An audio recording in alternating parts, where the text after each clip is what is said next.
রহমতুল্লাহ বন্ধুরা, এখন রাত প্রায় 9:30 বাজে। আমার বাসায় মেহমান আসছে 3 জন। তাদেরকে মেহমানদারি করার জন্য গরুর গোস্ত নিয়ে আসছি 1 কেজি। সেই সাথে আমি 3টা আলু বড় বড় সাইজ করে কেটে নিয়েছি।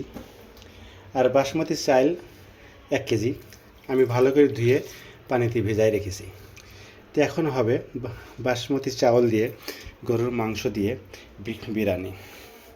তো এই বিরিয়ানিটা রান্না করার জন্য আমি সমস্ত মশলাপাতি রেডি করে নিয়েছি। এখন আমি এই গরুর মাংসটা সর্বপ্রথম আমি এই কড়াই একটু জাল করে নিব এই কড়ার ভিতরে। তারপরে প্রেশার কুকারে দিয়ে একটু সামান্য কুক করে নিব, তাহলে আমার তাড়াতাড়ি হয়ে যাবে। মেহমানরা খেয়ে আবার চলে যাবে, এই জন্য বেশি দেরি করা যাবে না। বন্ধুরা, আমি কড়াইতে নিয়ে নিয়েছি। আমি আদা আর রসুন একসাথে পেস্ট করে রেখেছি, এগুলো দিয়ে দিলাম। পেঁয়াজ 3-4টা পেঁয়াজ আমি ব্লেন্ডারে ব্লেন্ড করে পেস্ট করে রেখেছি, এটাও দিয়ে দিলাম। গরম মশলার গুঁড়ো আমি দিয়ে দিলাম,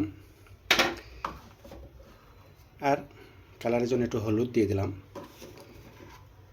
আর স্বাদ মতো লবণ তো দিতেই হবে, না হলে তো আর খাবার খাওয়া যাবে না। লবণ দিয়ে দিলাম স্বাদ মতো, আর ধনিয়ার পাউডার দিয়ে দিলাম, সামান্য একটু দিলাম পাঁচফোড়ন, এই দিয়ে দিলাম মশলা। আর এখানে আছে দারুচিনি, গোলমরিচ, লংমরিচ, আর হচ্ছে এলাচ, আর কিছু আছে বিরিয়ানি মশলা, এটাও এখানে দিয়ে দিলাম। আর আছে কাঁচামরিচ পেস্ট, এই কাঁচামরিচ পেস্টটাও আমি দিয়ে দিলাম। এখন আরেকটা জিনিস দিব হচ্ছে ঝালের জন্য লাল মরিচের গুঁড়া দিয়ে দিলাম। এখন এখানে আমি এইগুলো ভালো করে মাখিয়ে নিব, সেই জন্য সামান্য একটু সাদা তেল দিয়ে দিলাম। আর আমি টক দই পাইছি না, এই জন্য মিষ্টি দই দিচ্ছি। এখানে আমি লেবুর রস দিয়ে এটা টক বানিয়ে নেব। বন্ধুরা, টক দই যেহেতু পাইছি না, এই জন্য লেবুর রস চিপড়ায়ে আমি দিয়ে নিচ্ছি, তাহলে এটা টক ফ্লেভার এসে যাবে। বন্ধুরা, এখন আমি এটা ভালো করে মাখিয়ে নিব।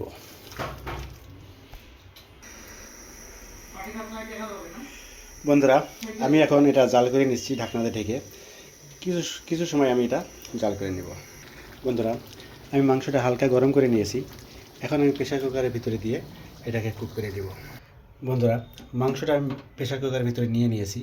আমি কিছু আস্তা শুকনো ঝাল দিয়ে দিলাম এর সাথে, এটা ফ্লেভার আসবে। এখন আমি প্রেসার কুকারের ঢাকনাটা আটকিয়ে 4-5টা সিটি বাজায় নিব। বন্ধুরা, এদিকে প্রেসার কুকারে মাংস কুক হচ্ছে। আমি এদিকে চাউলটা সিদ্ধ করার জন্য একটা পাতিল বসিয়ে নিয়েছি, পাতিলের মধ্যে পর্যাপ্ত পরিমাণ পানি দিয়ে নিয়েছি। এখন এই পানির ভিতরে আমি মশলাগুলো দিয়ে দিব। বন্ধুরা, চুলাটা অন করে দিয়েছি, যেটা তেজপাতা দিয়ে দিলাম, আর স্বাদ মতো লবণ দিয়ে দিলাম। কারণ লবণ বেশি হলে অসুবিধা নাই, চাউলে যে পরিমাণ লবণ লাগবে ও পরিমাণ লবণ টেনে নেবে, বাকিটা পানির সাথে থেকে যাবে। আর আমি ভিনিগারের পরিবর্তে 1 স্লাইস লেবু চিপড়ায় রস দিয়ে দিলাম। এখন আমি এখানে পানিটা ফুটে উঠলেই চাউলটা দিয়ে দিই। বন্ধুরা, লেবুর রস দিলাম, ভাতটা সাদা হবে। আর সামান্য আমি সাদা তেল দিচ্ছি, যাতে ভাতটা ঝরঝরা হয়। পানিটা ফুটে উঠলেই আমি চাউলটা দিয়ে দিই। বন্ধুরা, আমার পানিটা ফুটে উঠছে, দেখতেই পাচ্ছেন। এখন আমি চাউলটা দিয়ে দিব।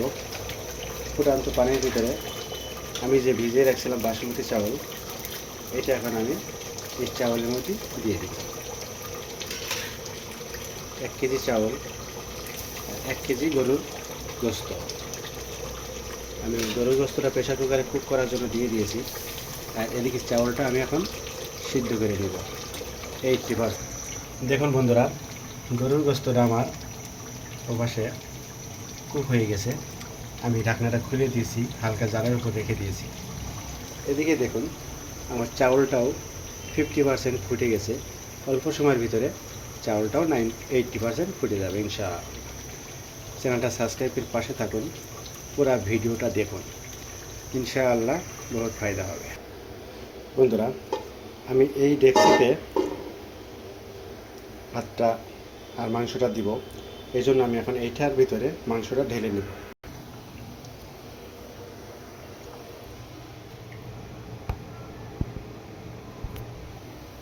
বন্ধুরা, আমার ভাতটা ফুটে গেছে 80%। আমি এখন এই ভাতটার পানি ঝরিয়ে নেব। দেখতেই পারছেন 80% আমার চাউলটা ফুটে গেছে, বাকিটা ভাবে ফুটে যাবে। বন্ধুরা, আমি এখন এখানে সামান্য পেঁয়াজ বেরেস্তা দিয়ে দিচ্ছি।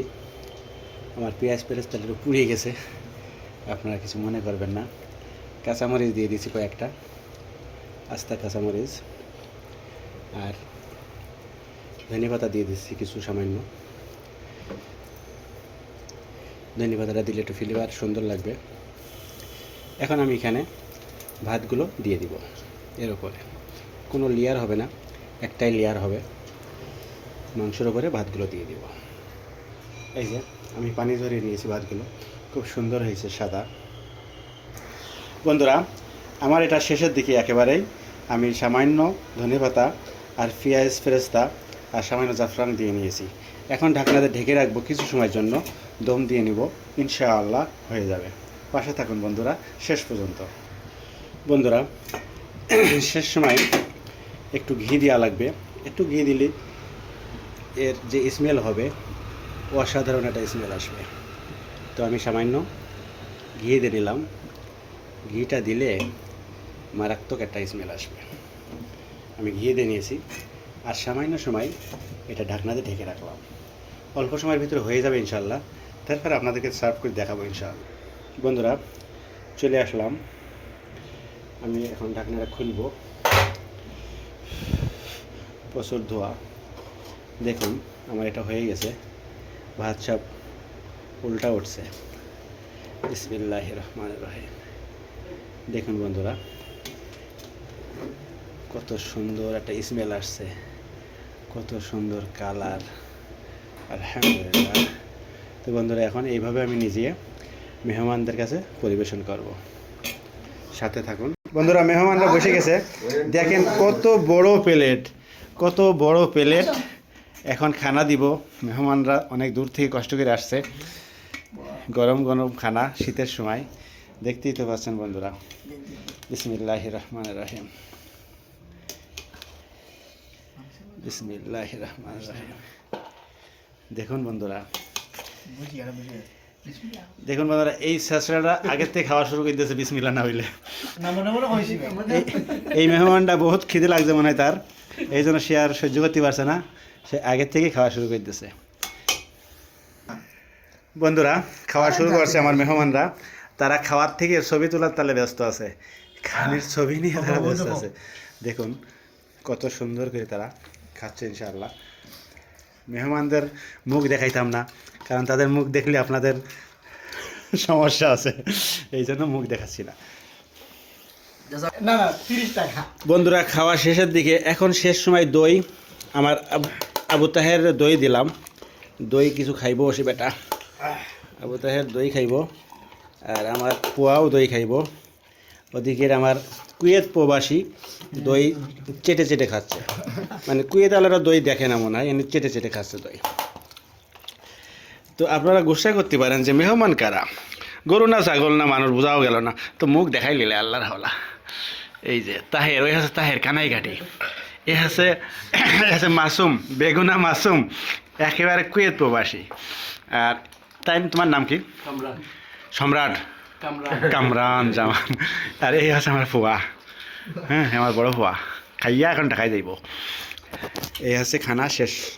তো বন্ধুরা, যদি ভালো লাগে অবশ্যই চ্যানেলটা সাবস্ক্রাইব করে বেশি বেশি শেয়ার, আর হকানি কিচেনের জন্য দোয়া। এরকম রেসিপি পাওয়ার জন্য আমাদের চ্যানেলটা সাবস্ক্রাইব করে রাখবেন ইনশাআল্লাহ। আমরা চেষ্টা করবো আপনাদের কাছে এইরকম ধরনের রেসিপি পাঠানোর জন্য। তো দেখা হবে আবার ভালো কোনো একটা রেসিপি নিয়ে। তত সময় আল্লাহ তাআলা আপনাদেরকে ভালো রাখুক, আমাদেরকেও ভালো রাখুক। আমরা খাবার অপচয় করব না, আল্লাহকে ভয় করব ইনশাআল্লাহ। দেখা হবে আবার। আসসালামু আলাইকুম রাহমাতুল্লাহ।